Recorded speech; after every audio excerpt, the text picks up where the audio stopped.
Namaste. Today we'd like to discuss the book, The Mother by Sri Aurobindo. I have to say this is one book that's been a constant companion of mine for decades.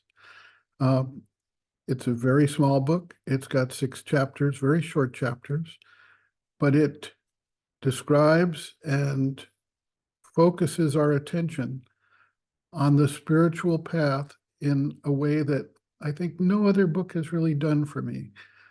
It's something I return to time and time again.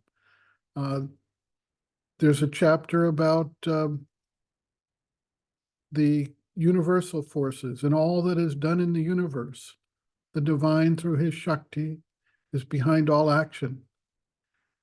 And he works through the ego of the jiva in the lower nature. Essentially, Sri Aurobindo is pointing out that we are part of a oneness, a larger continuity, a larger manifestation, and that the actions we undertake are basically the actions of the universal divine spirit.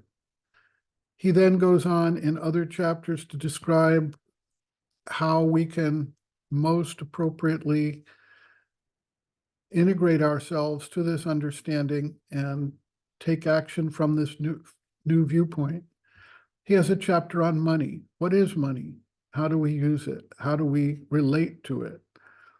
Many spiritual traditions have a very ambiguous relationship to money. They need money for their operations, but they feel like money is absolutely corrupting of their nature, so they try to avoid it.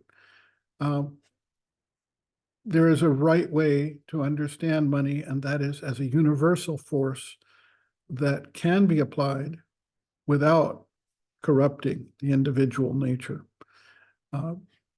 Perhaps the most interesting and important chapter is the 6th chapter, where Sri Aurobindo describes the 4 powers of the divine shakti, the creatrix of the universe: wisdom, power, harmony, and detailed perfection in action.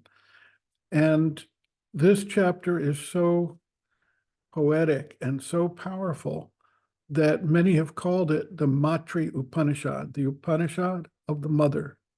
The mother in Indian philosophy is the divine Shakti. It's a universal creatrix. And the chapter goes into some considerable detail about the working of these powers and how they manifest, how they support the spiritual growth that we are seeking for. I have to say that of all the books that I've read, this one I carry with me constantly and find it to be of extraordinary value, and I can highly recommend it. Namaste.